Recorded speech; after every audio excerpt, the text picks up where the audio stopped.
Deer vocalizations and deer calling. Deer make different sounds for different reasons, and understanding this can help you fool a big old buck. For this class, I would suggest you have your calls with you so you can practice along. A doe blat or can call, fawn bleat, and a grunt tube. It's nice if you kind of go along with this. And I have one of my calls with me, and I'll see if I can mimic all the sounds with just my grunt tube here. Often I can manipulate the sounds with my grunt tube to get both the blat, the bleat, and the grunt. So, vocalizations. Deer have several distinct vocalizations that they use to communicate. Most of us are at least familiar with the grunt or the bleat. There are actually different types of each of these, and several more audible communications, such as the snort, the blat, the wheeze, and the stomp. As hunters, you should familiarize yourself with all of these, and certainly master the art of using at least the blat and/or the grunt. I will touch on these the differences of each, and will give you a brief explanation of when and where to use them. But I suggest you pick up a DVD put out by a good friend of mine, Peter Producer, called Talking with Deer. You can find it on his website at deerdoctor.com. It's probably the best DVD I've ever watched as far as instruction is concerned. The bleat. The bleat is made by fawns. Everybody connects the bleat and blat together. The bleat is a higher pitched version of the blat, which is made by adult does. Aside from being a great predator call, I have called in several does with the fawn bleat, and even more so with a distress bleat, especially if it's that time of year just after fawning. The blat. There are several different types of the blat, but the two that I'm most concerned with are the estrus blat and the social blat. The estrus blat is a sound made by a female in estrus that is seeking male attention.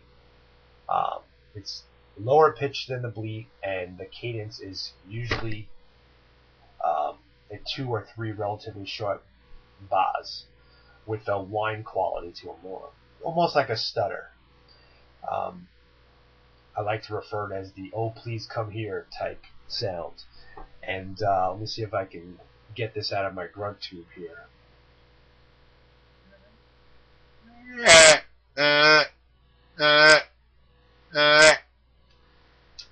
Messed up on the first one, but as you can hear, this last 3 were a little bit more of that whiny ba sound.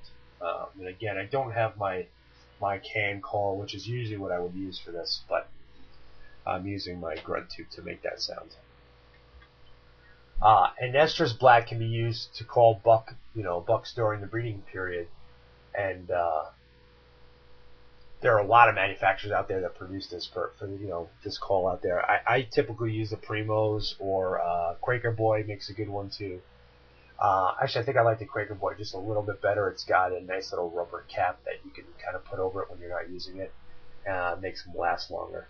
I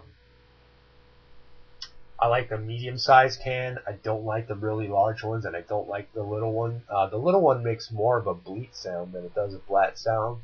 I use that more for fawn calls. And the larger one sounds a little bit more like a distress, because it tends to be elongated. If you go from ba to ba, because you'll be sending basically an alarm blat if you're doing that. The social blat is used by deer to relax other deer in the area, and it's more of a short ba ba ba sound. Let me see if we can make this sound for you here.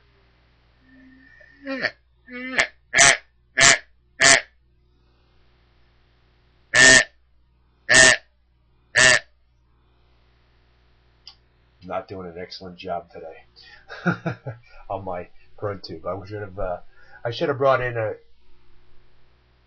Primos call or a can call for you guys, and you would have been able to hear that a little bit better. But let me try one more time just to make sure.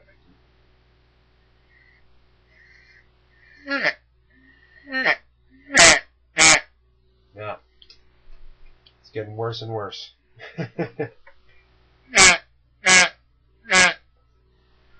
Typically, I can manipulate my grunt tube to do that, but for some reason, I don't know if my reed is stuck or what, but that's one of the drawbacks to using a reed style grunt. Anyway, similar to the estrus blat, only shorter and single note, no stutter or whine. You're basically just sending out a calming, hey, I'm here, I'm another deer type vocalization. The grunt is a vocalization made usually by a buck to communicate with both does and bucks. There are several different grunts, and there's a lot of controversy out there, mainly fueled by product manufacturers about different grunts and grunt, snort, wheeze, and the biggest, loudest grunts, etc., etc. We'll talk about that in a minute. The three grunts that I'm most interested in are the trailing, tending, and locating grunts. The trailing grunt is made by a buck who is actually trailing or is on the scent of an estrus doe. His head will be down. He'll be smelling the scent of doe, much like a bird dog tracking a quail. And he'll have that little trot to him if you've ever been in the woods during the rut and seen bucks chasing or trailing, you'll see that. Trailing grunt is a long series of soft, very short, gradual sounds, sometimes in rapid succession. Sometimes you'll hear it sound like a bunch of little burps, like. And the key here is to kind of give it motion. So I like to go from side to side and work. If your grunt tube has a tube on it, like a flexible tube, then I kind of like to make it start from one side and kind of sweep to the other, so it sounds like the buck is moving down along a trail. The tending grunt is made by a buck who is actually with a doe and is about to mate with her. The grunt is like the trailing grunt, only longer, a bit louder, and spaced out much more. So it's more of a burr, burr, burr, and he'll usually do this until she stops and accepts him. So it's more of a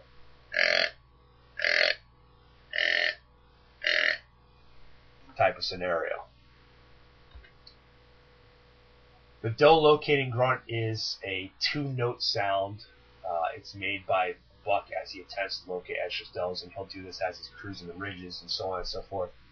It's made randomly as the buck moves through the area, and it sounds more like a rough type sound. Those are this is the grunt hunters are most familiar with. It's a good blind call grunt. I mean, if you're just kind of calling and you don't see a buck, this is a pretty decent call to use. You can kind of blind call with it, meaning if you don't have a buck in your sights and you're just kind of calling to see if you can get something to come in. I like to use that. Back to the controversy that I had mentioned a little bit earlier. I've learned from my peers and through experiences that mimicking the biggest, baddest buck on the block makes for lonely times in the stand. And nobody, including a deer, wants to engage in a confrontation with an opponent that they think they will lose to. Now, hopefully I didn't lose you with that statement. What I mean is that you'd be far more productive to sound like a beatable buck or a medium-sized buck than an unbeatable large buck. Bottom line is make medium buck sounds and you'll see more deer. If you sound like the biggest, baddest buck in the bunch, chances are nobody's going to want to confront you. So I know the school of thought is on that, well, then only the biggest, baddest bucks will come in. Well, that's not necessarily true. big bucks got big because they're smart and they want to avoid confrontation. They avoid confrontation with other bucks. They avoid confrontation with human beings, and they're typically smarter. So they don't want to get their butts beat and lose their chances of mating with a few does that season. So sound like a medium buck. Promise you'll see more deer. Brings us to the snort. There are a few different snorts as well as grunts, but most of them have to do with alarm situation. The one snort I have in my bag of tricks is the alarm snort, and this is a cadence of 2 snorts, like this means that deer is concerned with something but doesn't know what it is, and we've all heard that where a doe will blow and she'll begin to stomp. That's the sound that you hear before they take off.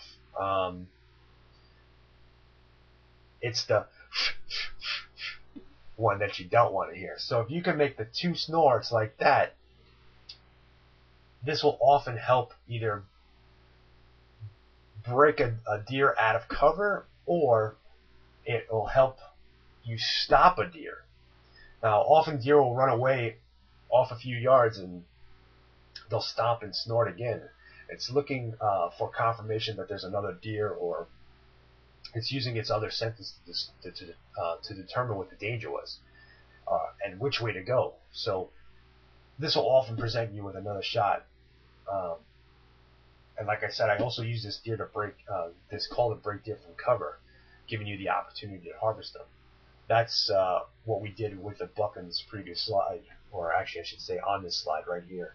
This is a shotgun kill, and I typically only use that during rifle or firearm season situations.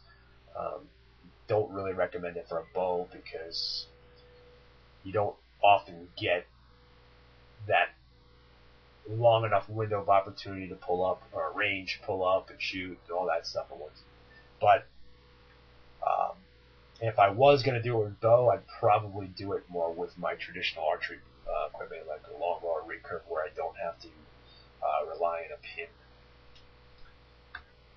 Okay, seriously, I had mentioned it earlier. What I want you guys to do is to go to howtohuntcruisedeer.com, and I want you to pick up or click on the DVDs and get yourself a copy of Peter Verducci's Talking with Deer DVD. It's the best instructional video out there. It takes everything I just told you right now and turns it into a 2-hour lesson with all the proper